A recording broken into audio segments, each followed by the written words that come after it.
आम आदमी के लिए तो जागृति में सुबह सुबह उठने के बाद भी चेतना नहीं होती उसकी। अगर आप आम साधक की बात कर रहे हैं तो आम साधक के लिए भी संभव नहीं है, विलक्षण होना चाहिए, विलक्षण। आम साधक के लिए तो स्वप्न में सूक्ष्म में भी चेतना नहीं होती उसकी, बेचारे की मृत्यु में क्या होगी। इतना किया जा सकता है कि गुरु के सामने मृत्यु हो, वहां पे थोड़ा बहुत ठीक किया जा सकता है उसे, जो कि कई परंपराओं में होता है कि शरीर त्याग गुरु के सामने आश्रम में किया जाता है, किसी बड़े साधक के सामने, मतलब जो काफी आगे निकल गए। ऐसे अगर गुरु उपलब्ध नहीं है तो गुरु कुछ नहीं पड़ी, कौन कैसे मरता है गुरु को कुछ नहीं करना है। तो अगर ऐसा किया जाए थोड़ी सहायता मिल जाती है। मैं आपको एक राज की बात बताता हूँ कि मृत्यु की चिंता छोड़ दीजिए, मृत्यु के बाद की चिंता कीजिए, क्योंकि आपका पुनर्जन्म मृत्यु के बाद निश्चित होता है, पहले नहीं। अब कैसे करूं, मृत्यु के बाद क्या करूं? गुरु क्षेत्र से प्रार्थना कीजिए कि जैसे मृत्यु हो मुझे लेने आए। अगर मृत्यु के बाद आपके पूर्वज दिखाई दे रहे हैं, मृत्यु के बाद अजनबी लोग दिखाई दे रहे हैं, ये बुरे लोग, प्रेत आत्माएं दिखाई दे रही हैं जो बुला रही हैं आपको अपने लोक में, कोई संभावना नहीं, कोई संभावना नहीं है। फिर अरे वो मेरी माँ है, अरे वो मेरी दादी है, जाओ फिर अगला जन्म में माँ और दादी होगा, वहां गुरुजन प्रकट हो गए, अब कुछ संभावना है। मैंने जानबूझ के रखा है आपके पाठ में, सूक्ष्म अवस्था के प्रयोग में जानबूझ के मैंने रखा है। तो कई लोगों ने मतलब समझा होगा इस बात को कि मैं कुछ बोलता हूं तो उसके पीछे बड़ा कारण होता है, छोटा मोटा नहीं होता। जानबूझ के ये रखा है कि सूक्ष्म अवस्था के प्रयोग में आपको गुरु को बुलाना है, गुरु का आह्वान करना है। किसका, मेरे तो गुरु नहीं है, किसी का भी कर लीजिए, सब गुरु बराबर है। गुरु क्षेत्र में कोई अलग अलग नहीं है, गुरु क्षेत्र को सीधे बुलाइए। अगर आपने ये आदत डाल ली, मृत्यु भी एक तरह के सूक्ष्म अवस्था का प्रयोग है, परमानेंट है, वापस नहीं आएंगे, आप चिंता मत कीजिए। मृत्यु हो गई मतलब नहीं आएंगे वापस, सूक्ष्म अवस्था के प्रयोग में तो वापस आना पड़ता है। अगर आपने ये आदत बना ली कि कहीं नहीं जाते आप सूक्ष्म में, सीधे गुरु लोग पहुंचते हैं, गुरुजनों का साथ चाहते हैं, अब ये आदत बड़ी काम आएगी आपके, बहुत काम आएगी।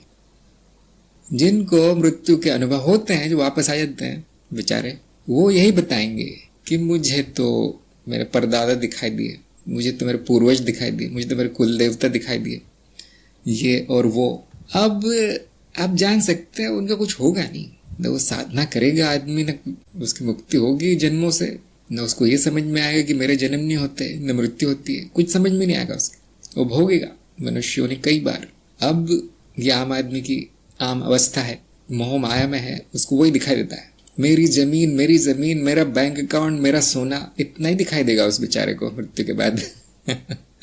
कुछ लोग जो भावनाओं में है, मेरे बच्चे, मेरी बीवी, मेरे पति, उनका क्या होगा, उनको चाय कौन देगा बना के सुबह सुबह। अगले जन्म में चाय बनाने के लिए पैदा होते हैं वो लोग, अब चाय बनाते रहो जिंदगी भर।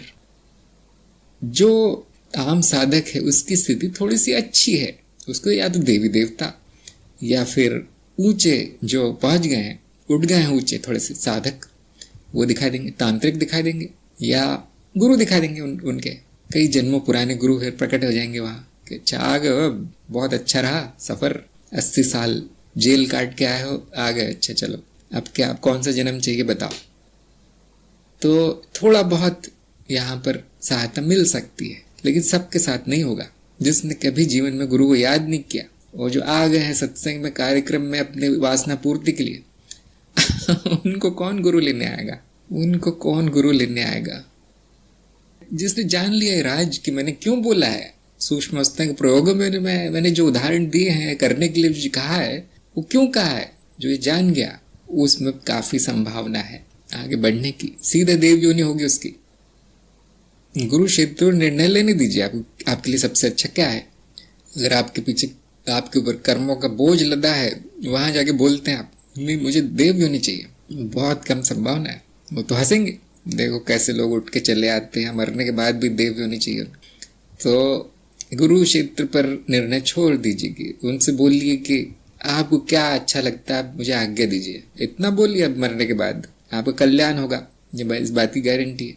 इतना बोल दीजिए कि आप मुझे मत छोड़िए, मैं जा रहा हूं लेकिन आप मुझे मत छोड़िए, बस इतना ही, हमें इतना ही स्वार्थ रखना है, बाकी जो बता दिया जाए वो करना है। कुछ ही वर्षों पहले की बात है कि मैंने जी जान लगा दी थी कि अब नहीं मनुष्य जन्म चाहिए, अब मैं तो मांगना ही छोड़ दिया है। अब मैंने ये बोलना शुरू कर दी कि जो होना है वो होने देना है, जो जरूरी है वो होता रहेगा।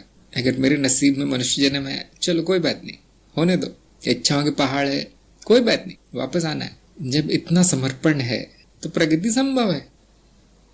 मैं ऐसा नहीं कहता कि आपके बहुत सारे कर्म है आपको देव योनि नहीं मिलेगी, मिलेगी। गुरुओं में करुणा बहुत होती है, दया बहुत होती है। वहां पहुंच के आप आह्वान करेंगे मृत्यु लोक के परे कि बहुत हो गया, मैं कर्म वरम सब मिथ्या है, मेरे गुरु ने बता दिया है सब मिथ्या है, मुझे देव योनि चाहिए। आपको दया करके दे दी जाएगी कि भाई ले लो इसको, बहुत परेशान लगता है, लेकिन वो चलेगा नहीं ज्यादा। एक दिन आप भी बोलेंगे, परेशान हो जाएंगे, ये क्या देव योनि है। असली मजा तो मनुष्य योनि में है। ख्याल आते ही मनुष्य जन्म हो जाएगा। बहुत से लोग आते हैं ऐसे, लेकिन चिंता की बात नहीं, बहुत अच्छे कुल में, अच्छे देश में, धन धान्य से संपूर्ण राजा महाराजा की तरह जन्म होगा। ये मैं कई बार बोल चुका हूँ। ये प्रधानमंत्री जो है, अब वो हर जन्म में कोई ना कोई मंत्री बनने वाले हैं। अब चाय नहीं बेचने वाले हैं। एक बार प्रगति हो गई मतलब हो गई। तो ये मैंने राज की बात आपको बताई, ये राज खोल दिया है कि मृत्यु के बाद गुरु क्षेत्र के ऊपर विश्वास रखिए, समर्पण कीजिए, और वहां पे जरूरी है चेतना। मृत्यु जब हो रही है तो क्या है, कुछ बोल नहीं सकते। मैं जानता हूं करता कोई नहीं है, तो अब कर्म करने वाला कोई नहीं है, तो अब क्या करेंगे फिर, कैसे मरूं मैं कि चेतना रहे। मैं कहता हूं कुछ मत करो, करने वाला तो कोई नहीं है। जितना हो सके साक्षी भाव में रहो। बाद में शरीर थोड़ा छोड़ देता है, दिमाग भी थोड़ा क्षीण हो जाता है, बुद्धि भी कम हो जाती है। अब कहाँ का साक्षी भाव, सारा जीवन तो अंधकार में बिता दिया, मरते समय साक्षी भाव कैसे आएगा। तो वहां पे श्रद्धा भाव, भक्ति भाव, समर्पण भाव काम आएगा।